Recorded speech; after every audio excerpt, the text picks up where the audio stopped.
Y ya para comenzar de lleno con el análisis de lo que está ocurriendo en Irán, vamos a tomar contacto con Jorge Araneda, quien es director ejecutivo de El Intérprete Digital. Jorge, muchas gracias por estar con nosotros en Conexión Global Prime. Un placer estar contigo. Jorge, ¿cuál crees tú que es la principal diferencia de estas manifestaciones en Irán con las últimas que hemos conocido durante las décadas? Por ejemplo, las manifestaciones de 2022 y los años anteriores. ¿En qué se diferencian estas manifestaciones actuales? La mayor diferencia es una posición o una discusión que la sociedad iraní, desde mi punto de vista y de otros analistas, ya da por cerrada, que es una discusión en donde ya comprende que está en un periodo post-revolución. Comprende de que el régimen internamente, entre sus diferentes partes, que no es monolítico,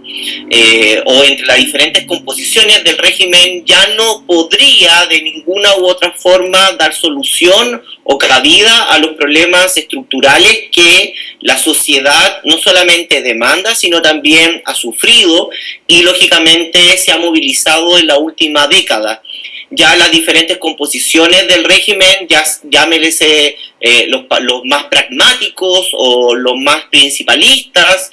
como se les conoce, ya no están dando, no tienen ninguna posibilidad de dar una solución, no solamente a las demandas económicas, sino también al futuro de una sociedad y una cultura, sobre todo de movimientos jóvenes que requieren o quieren ver un nuevo tipo de sociedad más allá de lo que la revolución le está ofreciendo. Jorge, ¿tú crees que este es el mayor descontento social desde la revolución del 79? No particularmente, creo que han habido otros tipos de manifestaciones con mayor organización. Hay que recordar de que del 2018 en adelante se han generado manifestaciones ya sea de jubilados, inflaciones, precio de combustible, represión hacia las mujeres, etcétera, incluso con algunos tipos de movimientos muchísimo mayor concertado. Lo que sí existe es una narrativa que aglutina a la sociedad en su conjunto, ya sea a las mujeres, a los jóvenes, a los sindicatos, a sectores claves de la economía nacional, como también a ciertos sectores también del régimen. Y eso es bastante novedoso y bastante congruente con la visión que tiene la sociedad iraní sobre el régimen. Ahora, también hay que decirlo, no se ha visto hasta el momento una mayor organización que ponga o aglutine de alguna forma todas estas demandas ciudadanas hasta el momento. Jorge, precisamente te iba a preguntar por la composición de estas manifestaciones, porque partieron por los comerciantes, con huelgas de los comerciantes que entendemos ellos tienden a ser considerados más del lado conservador. Esto habla también de la magnitud entonces de estas protestas, de cómo se inician en sectores que no usualmente son parte de protestas ciudadanas. Lo que pasa es que tenemos una sociedad que ha visto una desigualdad y una alienación de la élite bastante palpable entre el sector público y el sector privado, pero también hay ciertas demandas que son transversales a la sociedad. Una tiene que ver con la devaluación del rial, la moneda que ha perdido casi el 80% de su valor frente al dólar, lo que tiene que ver con el peso de las sanciones económicas norteamericanas que han destruido, han aminorado de alguna forma lo que vendría siendo el gran motor de la economía, pero también de alguna forma lo que se pensaba que iban a ser, lo que iban a conducir el proceso postrevolucionario, que era la clase media. La clase media ha sido completa y absolutamente no solamente marginalizada, sino también destruida desde el punto de vista exterior por las sanciones económicas, y dentro de ellos los comerciantes y la gente del bazar, que ha tenido que lógicamente acercarse o tener algún tipo de patronaje con la Guardia Revolucionaria, que es realmente el gobierno detrás del gobierno, y por otra parte lo que tiene que ver con la inflación, lo que tiene que ver con la pérdida de calidad de vida y lo que tiene que ver con el desarrollo de una sociedad no solamente altamente educada, sino también que ha generado un enorme estándar, lógicamente, de vida, sin, lógicamente, la ayuda externa y sin financiamiento externo, que, lógicamente, los países de la región sí lo han visto. Uh-huh. Jorge, aprovechando que hablas de la Guardia Revolucionaria, ¿cuán fuerte es este grupo actualmente? Hemos visto una represión violentísima durante estas 3 semanas de manifestaciones, pero ¿es actualmente igual de fuerte como lo fue en décadas anteriores la Guardia Revolucionaria? La Guardia Revolucionaria ha tenido un paso bastante significativo desde el fin de la guerra entre Irán e Irak, que nace como casi un ejército paralelo,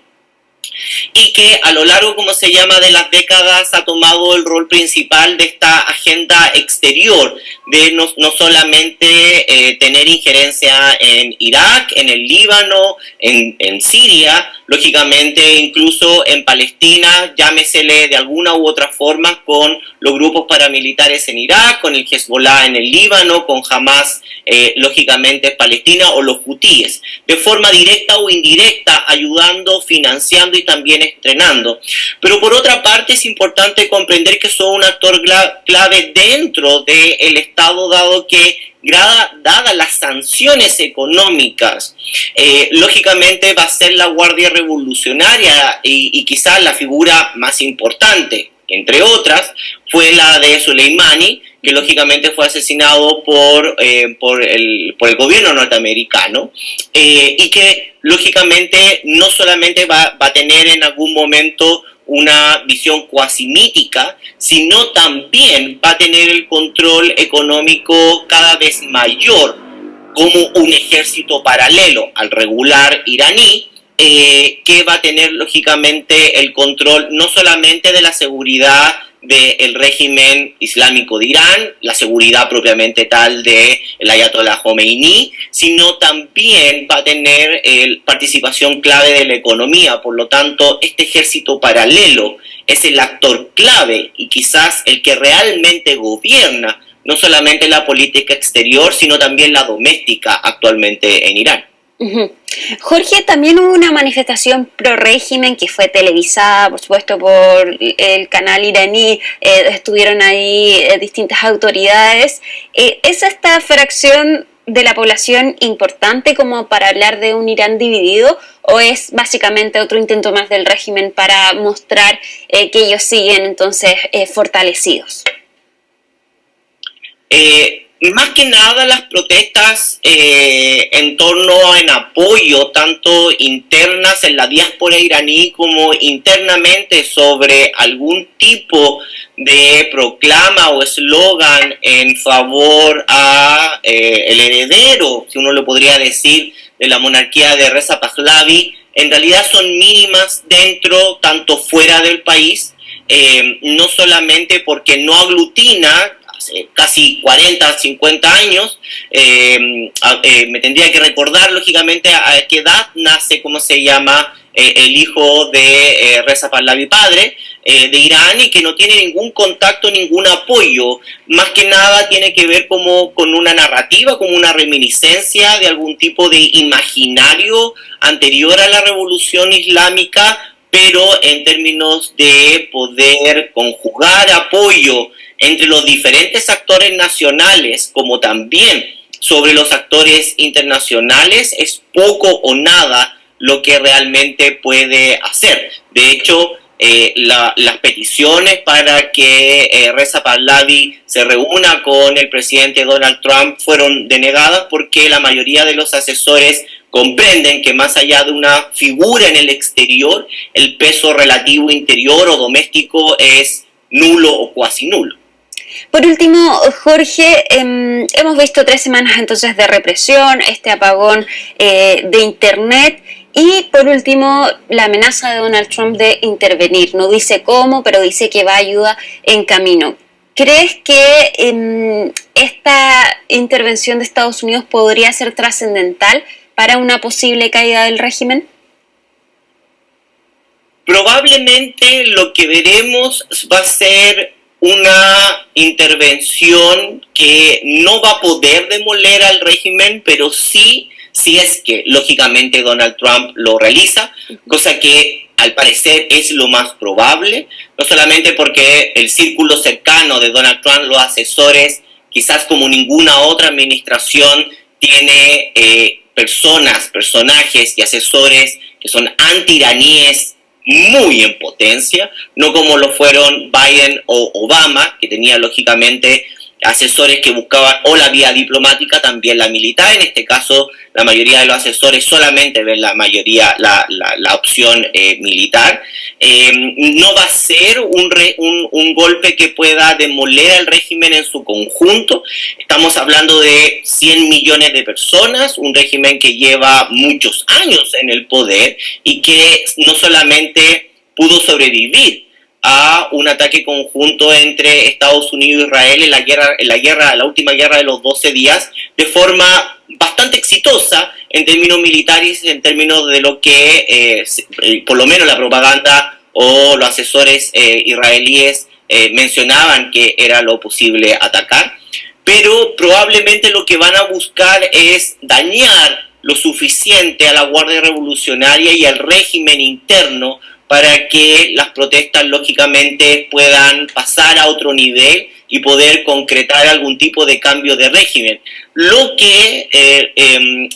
la mayoría de los ministros o cancilleres del Golfo y de la región temen que podría escalar hacia otro tipo de fragmentación o de, lógicamente, conmoción interna que podría generar, lógicamente, un descalabro en la región, no solamente económico, sino también social y político. Jorge Araneda, director ejecutivo de El Intérprete Digital, muchísimas gracias por estar con nosotros. Fue muy interesante escuchar este análisis. Que estés muy bien. Un placer estar con ustedes.